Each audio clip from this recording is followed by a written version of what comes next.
దేవునికి మహిమ కలుగునుగాక. ప్రియులారా, మరొకసారి ఈ పునరుత్థాన దినంలో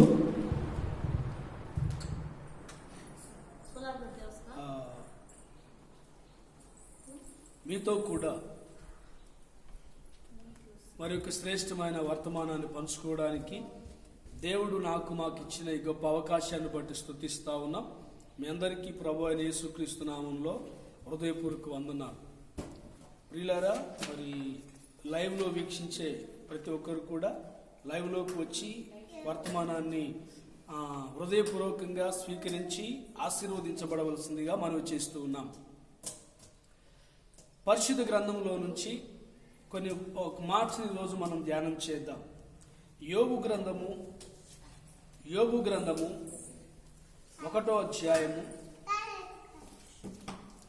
యోబు గ్రంథము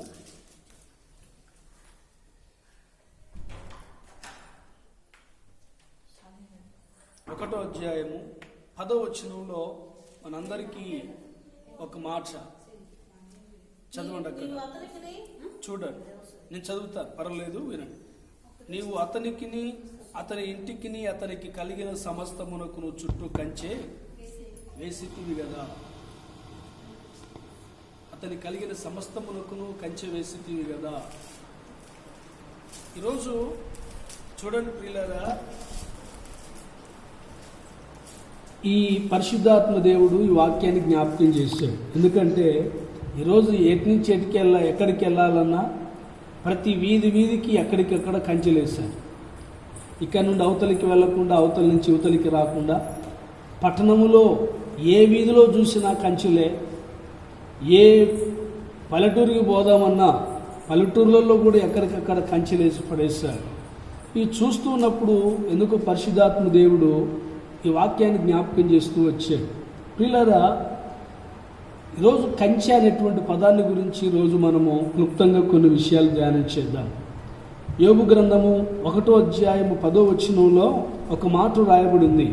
నీవు అతనికిని అతని ఇంటికిని అతనికి కలిగిన సమస్తమునకును చుట్టూ కంచె వేసితివి కదా. ఈ వాక్యంలో యోబు జీవితంలో దేవుడు వేసినటువంటి 5 కంచెల గురించి రోజు మనం ధ్యానం చేయబోతున్నాం. యోబు జీవితంలో దేవుడు వేసిన 5 కంచెల గురించి రోజు మనము ధ్యానం చేయబోతా ఉన్నాం. ఏంటి 5 కంచెలు అని అంటే, ఈరోజు ప్రియులారా చూడండి, ఈరోజు మనుషులు ఈ కరోనా వైరస్ ఒకరి నుంచి ఒకరికి వ్యాపిస్తున్నటువంటి నేపథ్యంలో ఒకరి నుంచి ఒకరికి అంటకుండా ఉండడం కోసం చూడండి ఎక్కడికక్కడ కంచెలు వేసుకున్నారు. ఎవరు మా ఇంటికి రావద్దు, ఎవరి నుంచి ఏ వైరస్ మాకు అంటకూడదని ఎక్కడికక్కడ కంచెలు వేసుకున్నారు. కానీ ఇక్కడ యోబు జీవితంలో గమనిస్తే యోబుకు చూడండి దేవుడే కంచె వేశాడు. ఈ మాట చదివితే చాలా ఆశ్చర్యం కలుగుతూ ఉంటుంది. ఏముంది వచనంలో అనంటే, ప్రియులారా చక్కగా చూడండి ఏమేమి వేశాడు అనంటే, అతనికి కంచె 5 కంచెలు. ఒకటి యోబుకు కంచె వేశాడు దేవుడు, అతని ఇంటి వారికి కంచె వేశాడు, అతని కలిగిన సమస్తమునకును కంచె వేశాడు. చూడండి, అతని చేతి పనికిని దేవుడు కంచె వేశాడట. చూడండి, అతని ఆస్తి అంతటికి దేవుడు కంచె వేశాడు. చాలా ఆశ్చర్యం కలుగుతుంది. ఏంటనంటే, మనం వేసుకునే కంచెలు వేరు, దేవుడు వేసే కంచె వేరు.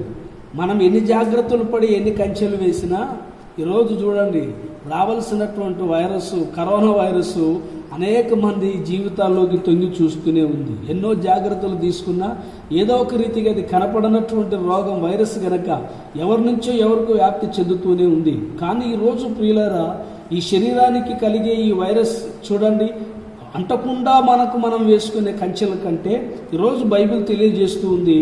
ఈరోజు చూడండి దేవుడే మనకు కంచె వేస్తే ఎంత అద్భుతంగా ఉంటుందో ఒకసారి ఆలోచన చేయండి. దేవుడే మనకు, మన కుటుంబానికి, మన ఇంటి వారికి చూడండి మన కలిగినటువంటి సమస్తమునకును, మనం చేసే చేతి పనికిని, మనం కలిగిన యావదాస్తికి దేవుడే కంచె వేస్తే ఎంత అద్భుతంగా ఉంటుంది. ఎప్పుడైనా ఆలోచించారా? అందుకనే పరిశుద్ధ గ్రంథంలో చూడండి, ఈ యోబు గ్రంథంలో యోబుకు దేవుడు ఇచ్చినటువంటి ఆశీర్వాదము కానీ చూడండి ఆశీర్వాదము కలిగినటువంటి సమస్తము చుట్టూ చూడండి దేవుని యొక్క కాపుదల గురించి ఈ వచనం మనకు చాలా స్పష్టంగా తెలియజేస్తుంది. అయితే ప్రియులారా, ఈ వచనంలో మనం గమనిస్తూ ఉన్నాం, ఈ కంచె కలగడానికి కారణం ఏంటి? మరి ఎప్పుడైనా ఆలోచించారా? ఈ కంచె కనపడనటువంటి కంచె, ఇది నీ కంటికి కనపడదు. మనం వేసుకునే కంచె మన ఇంటి ముందు కనబడుతుంది, కానీ దేవుడు వేసే కంచె ఇది మనుషులకు ఎవరికి కనపడదు. ఇది ఎందుకంటే ఈ కంచె వేసేది దేవుడు కాబట్టి. ఈ కంచె చాలా బలమైనది. అందుకని బైబిల్లో మనం చూస్తున్నాం ప్రియులారా, చూడండి ఎందుకు దేవుడు యోబుకు కంచె వేయడానికి గల కారణం ఏంటి? దేవుడు ఎందుకు వేశాడు ఆ కంచె అని మనం గమనిస్తే ప్రియులారా, యోబు దేవుని దృష్టిలో నీతిమంతుడుగాను, సన్మార్గుడుగాను, చూడండి పాపమును విసర్జించినటువంటి వాడుగాను, భూమి మీద ఉన్నవారందరికన్నా మంచి జీవితం, సత్క్రియలు కలిగి యథార్థమైన జీవితం జీవించి తన కుటుంబంలో అందరికీ కూడా దేవుని యందు భయభక్తులు నేర్పించినటువంటి వాడు యోబు. తన కుటుంబం అంతటితో కూడా దైవభక్తి కలిగి జీవించేటువంటి కుటుంబం యోబు కుటుంబం. కనుక ఈరోజు ప్రియులారా వారు మరి పాపము చేశారో ఏమో అని వారందరి కొరకు ప్రతి అరుణోదయమున బలి అర్పిస్తూ ప్రతిరోజు దేవుని విషయంలో తమ కుటుంబంలో ఏ పాపము ఏ శాపము అంటకూడదని ప్రతినిత్యం మరి దేవుని ఎదుట ఎంతో కన్నీరు కార్చి ప్రార్థన చేసే ఉన్నతమైన అనుభవం కలిగినటువంటి వాడు యోబు.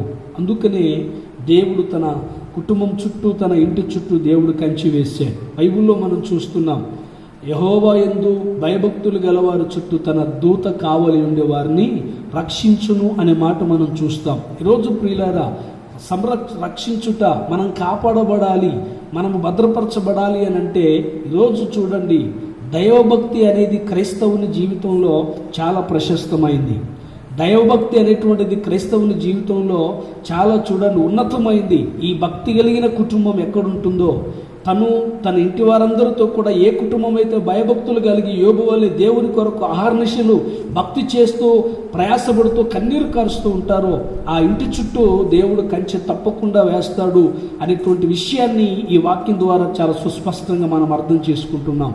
ఈరోజు ప్రియ దేవుని బిడ్డలారా, ఈ వాక్యాన్ని బట్టి మనం జ్ఞాపకం చేసుకోవాలి, యోబు చుట్టూ కంచె వేయడానికి కారణం ఇదే. ఆ భయము, ఆ భక్తి, ఆ యథార్థత, ఆ సత్క్రియలు ఇవన్నీ కూడా దేవుని యందు ఎంతో యోబు జీవించిన జీవితం అతని కుటుంబానికి కంచె వేసింది అని చెప్పడానికి ఎలాంటి సందేహం లేదు.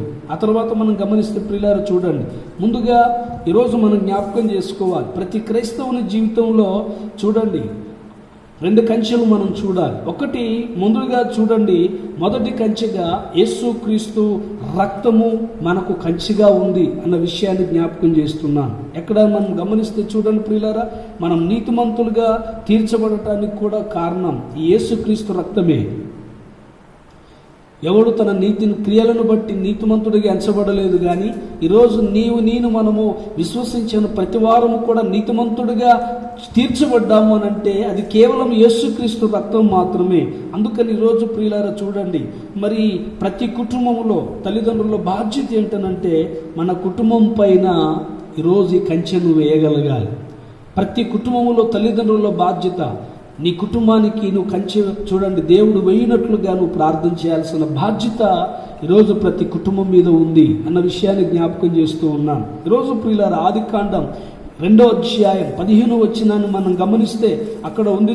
దేవుడైన యెహోవా నరుణ్ణి తీసుకొని ఏదేను తోటను సేద్యపరచుటకు దాన్ని కాయుటకు తోటలో ఉంచినని అలాగే మంచి చెడ్డల తెలివినిచ్చు ఫలమును ఆ స్థలంలో తినవద్దని కూడా ఆ అవ్వ ఆదాములతో దేవుడు చెప్పాడు.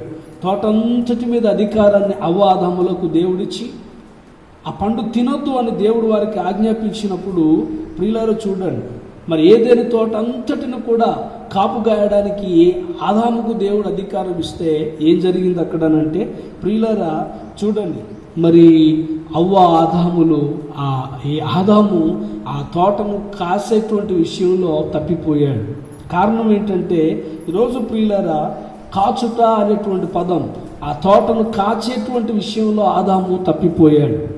ఎందుకు అనంటే కాచుట అనేటువంటి మాటకు అర్థం ఏంటంటే దానిని భద్రపరచుట. అంత మాత్రమే కాదు, కాచుట, కాపాడుట, జాగ్రత్తగా ఉంచుట అని అర్థం.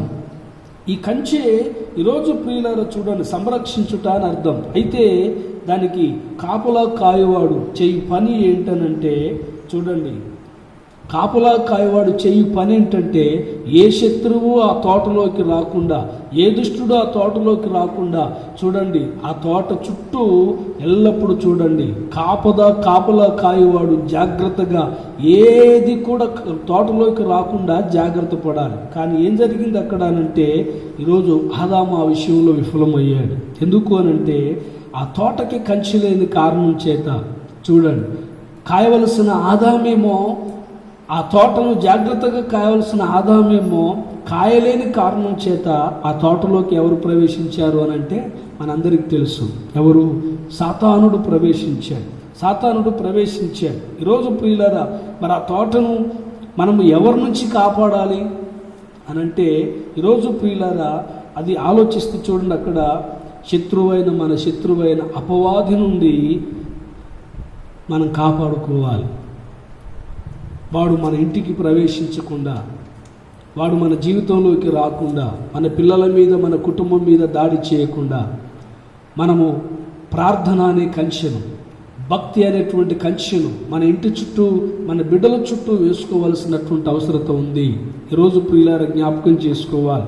ఏంటి అని గమనిస్తే ఆ తోటకు కంచె లేని కారణం చేత ఈరోజు ప్రియులారా అది తెరిచి ఉండుట చేత అపవాది దానిలో ప్రవేశించి, ప్రియులారా చూడండి, సర్పము అవ్వ ఆదాములతో ఇదిగో దేవుడి పండు తినొద్దన్నాడని చెప్పి వారిలో ఒక లేనిపోయిన అపోహను వారి హృదయంలో పోసి చూడండి, ఆ ఫలములు తిని వారి మరణానికి కారణమగునట్లుగా సాతానుడు చూడండి కారణమయ్యాడు. ఈరోజు ప్రియ దేవుని బిడ్డ చూడండి, ఈరోజు జ్ఞాపకం చేసుకోవాలి, నీ ఇంటికి నువ్వు కంచె వేయాలి. కంచేది దేవుడు వేయాలి అని అంటే దేవుని ముందు కన్నీరు కార్చి ప్రతినిత్యం నీ కుటుంబం కొరకు, నీ వ్యక్తిగత జీవితం కొరకు, నీ బిడ్డల కొరకు, నీ కలిగిన సమస్తము కొరకు, దేవుడు నీకు ఇచ్చిన ఆశీర్వాదాలన్నీ కూడా ఏ ఒక్కటి దొంగిలించబడకుండా ఉండుట కొరకు, వీటన్నిటి కొరకు కంచె దేవుడు వేయాలి గనక, దేవుడు కంచె వేయాలంటే దేవుని ఎదుట నేను మనం ఎంతో కన్నీరు కార్చి ఆధ్యాత్మికంగా దేవుని ఎదుట సత్ప్రవర్తనతో భయభక్తులు కలిగి దేవుని కొరకు గడగడ వణుకుచు యోబు వలె మన ఇంటి చుట్టూ కంచె వేసుకోవలసినటువంటి అవసరత ఈరోజు దేవుని బిడ్డ, దేవుని పిల్లలుగా మనందరికీ ఉందన్న విషయాన్ని జ్ఞాపకం చేస్తున్నాను. ఈరోజు పిల్లలు గమనించాలి, దేవుడే కంచెగా మనకు, దేవుడు కంచె వేస్తే, అందుకనే బైబిల్లో ఉంది, దేవునితో సాతానుడు అంటాడు, ఇదిగో నీవు యోబు ఇంటి చుట్టూ కంచె వేసేటివి కదా.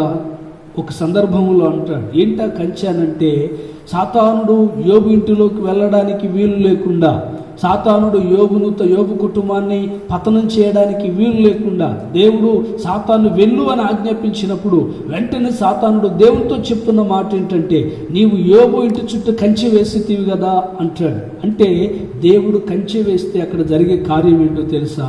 ఏ సాతానుడు, ఏ దుష్టుడు ఆ ఇంటిలో అడుగుపెట్టే అవకాశము ఉండదు. ఈరోజు ప్రియులారా జ్ఞాపకం చేసుకోవాలి, నీ ఇంటిలోనికి సాతానుడు ప్రవేశించి, దుష్టుడు ప్రవేశించి భయంకరమైనటువంటి తెగుళ్ళు, భయంకరమైనటువంటి పరిస్థితులు, గొడవలు, సమస్యలు, రకరకాలైనటువంటి విపత్కరమైనటువంటి ఇబ్బందులు చూడండి, మానసిక పరిస్థితులు, ఇవన్నీ కూడా ఒత్తిడులు, ఇవన్నీ కూడా నీ జీవితంలోకి తీసుకొని రాకుండా ఉండాలంటే నీవు, నీ భర్త, నీ పిల్లలు, నీ కుటుంబంలో ఎంతమంది అయితే ఉన్నారో అంతమంది ఎవరికి వారు వ్యక్తిగతంగా చూడండి తమ కొరకు, వ్యక్తిగతంగా తమ కుటుంబం కొరకు కన్నీరు కార్చి ప్రార్థన చేయవలసినటువంటి అవసరత ఉంది.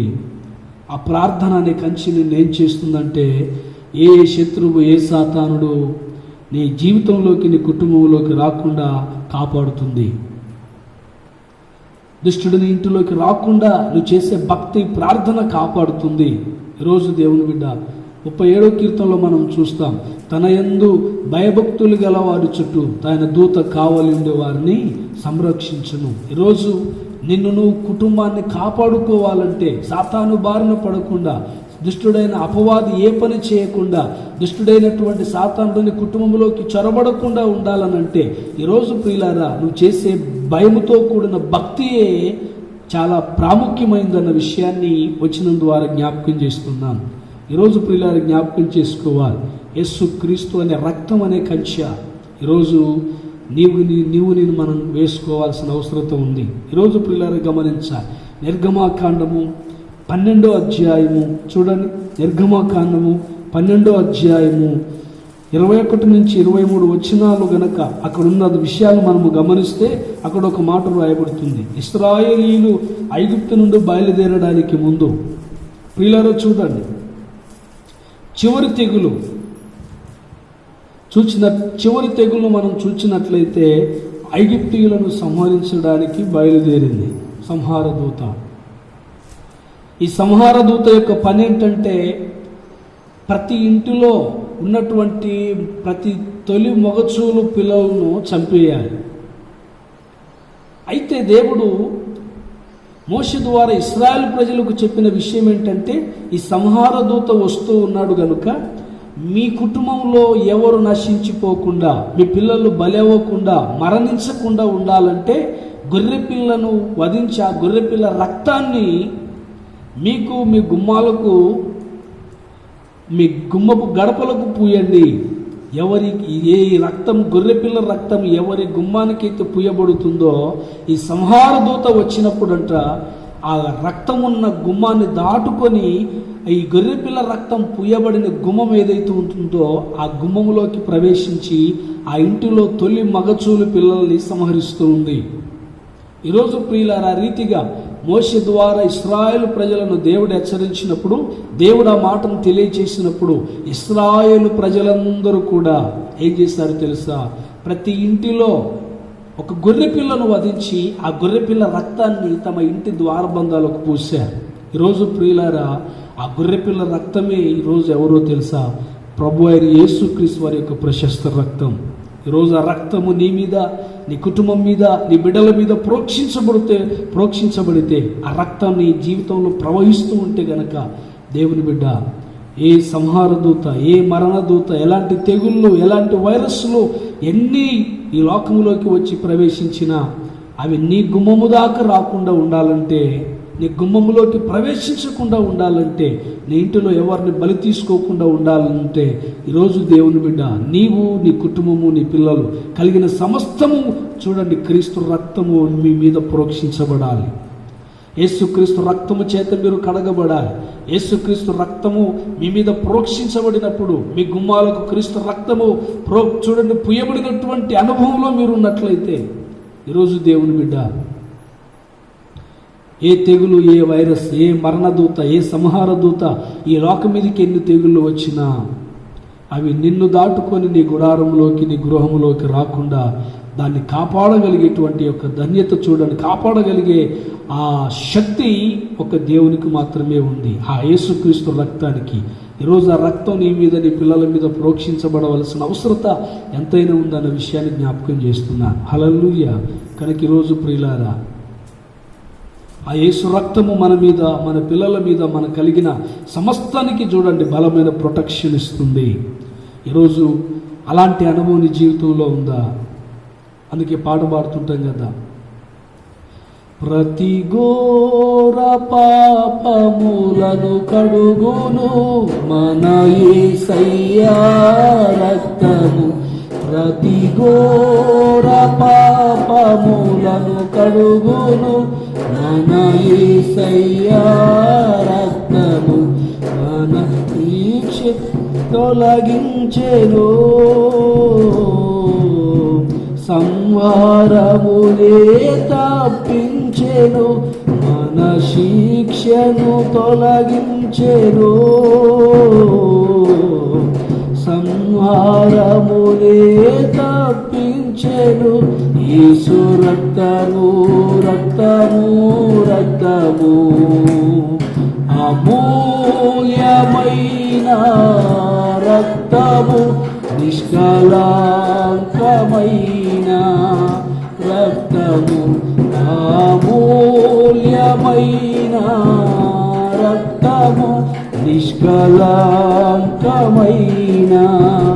రక్తము, యేసు రక్తము, రక్తము, రక్తము. దేవునికి మహిమ కలుగును గాక. ఈరోజు ప్రియ దేవుని బిడ్డ, యేసుక్రీస్తు రక్త ప్రోక్షణ అనే కంచె ఈరోజు నీవు, నీ కుటుంబం, నీ బిడ్డలు ప్రతి ఒక్కరూ కలిగి ఉండాలి. యేసు రక్తం ఎవరి మీదనైతే ప్రోక్షించబడుతూ ఉందో వారికి రక్షణ, భద్రత, సంరక్షణ ఈరోజు జ్ఞాపకం చేసుకోగలగాలి. దేవుని బిడ్డ, ఈరోజు ఈ కంచె నీకుందా? యేసుక్రీస్తు రక్తము చేత కడగబడిన అనుభవంలో నీవు ఉన్నావా? ఆ తెగులు నీ గుడారంలోకి రాకుండా ఉండాలంటే, ఈ తెగుళ్ళు, ఈ వ్యాధుల్ని జీవితంలోకి రాకుండా ఉండాలంటే, నీ పిల్లలను బలి తీసుకోకుండా ఉండాలంటే, ఈరోజు నీ గుమ్మానికి నీ ఇంటిలో ఉన్న వారందరి మీద యేసుక్రీస్తు రక్తము ప్రోక్షించబడిన అనుభవంలో ఉన్నారా? ఒక్కసారి జ్ఞాపకం చేసుకోవాల్సిన అవసరం ఉంది. దేవుని బిడ్డలారా, ఈరోజు మనం జ్ఞాపకం చేసుకుందాం. యేసుక్రీస్తు రక్తం అనే ప్రోక్షణ అనేటువంటి కంచె నీ మీద ఉంటే ఏ తెగులు, ఏ సంహార దూత వచ్చినా నిన్ను ఏమీ చేయలేడు. నిత్య భద్రత, నిత్య సంరక్షణ నీ ఇంటిలో దేవుని ద్వారా నీకు అనుగ్రహించబడుతుంది. దేవునికి స్తోత్రం, హల్లెలూయా. అలాగే రెండవ విషయాన్ని మనం జ్ఞాపకం చేసుకుందాం. రెండవ కంచె మన జీవితంలో, మన ఆత్మీయ జీవితాల్లో రెండవ కంచెగా ఈరోజు ప్రియులారా పరిశుద్ధాత్మ, అగ్ని అనే కంచె ఎప్పుడు మనం కలిగి ఉండాలి. పరిశుద్ధాత్మ అనే కంచె ఎప్పుడు మనం కలిగి ఉండాలి. ఈరోజు ప్రియులారా గమనించాలి, కొన్ని జీవితాలు ఏం చేస్తున్నాయనంటే భక్తి జీవితంలో చల్లారిపోయాయి, మండే అనుభవం లేదు. దేవుని అగ్ని అభిషేకం నీ మీద, నీ కుటుంబం మీద ఉండాలి అని అంటే ఈరోజు ఆ అగ్ని అనుభవం చూడండి, మండే అనుభవాలు ఈరోజు చాలా జీవితాల్లో లేవు, చల్లారిపోయాయి. కొన్ని కుటుంబాలు చల్లారిపోతున్నాయి, ప్రేమ లేదు. చూడండి, దేవుని మీద మంట లేదు, అయ్యో రోషం కలిగిన జీవితం లేని పరిస్థితులు చాలా కుటుంబాల్లో కనుమరుగవుతున్నాయి. అందుకే ఈరోజు ప్రియులారా దేవుని బలమైన ప్రొటెక్షన్, భద్రత అనేది చాలా కుటుంబాలు కరువు అవుతుంది. అయితే ఈరోజు మీరు జ్ఞాపకం చేస్తున్నాను, ప్రవక్త అయిన ఎలీషా చూడండి ప్రియులారా, ఇశ్రాయేలు చూడండి రాజును, సిరియా రాజు నుండి తప్పించడానికి, ఇశ్రాయేలు యొక్క రాజును సిరియా రాజు నుండి తప్పించబడటానికి చూడండి వారి యొక్క యుద్ధ ఆలోచనలు చూడండి ఇశ్రాయేలు రాజుకు తెలియజేసినటువంటి వ్యక్తి ఎవరు అనంటే ఈరోజు ఎలీషా ప్రవక్త. ఈరోజు పిల్లారా చూడండి, ఇది ఎరగనటువంటి సిరియా రాజు ఎలీషాను చూడండి బంధించుటకు తన మహాసైన్యం చేత సైన్యాన్ని ఎలీషాను బంధించడానికని ఇజ్రాయెల్ దేశానికి పంపాడు. ఈ సంగతి ప్రియులారా రెండవ రాజుల గ్రంథము 6వ అధ్యాయము 13 నుంచి 17 వచనాలు మనం గమనిస్తే మనకు అర్థమవుతుంది. మన రహస్యాన్ని అంతటిని తీసుకెళ్లి ఇజ్రాయెల్ రాజుకు సమాచారం ఇచ్చే వ్యక్తి ఎవరు అని రాజు ఆరా తీసినప్పుడు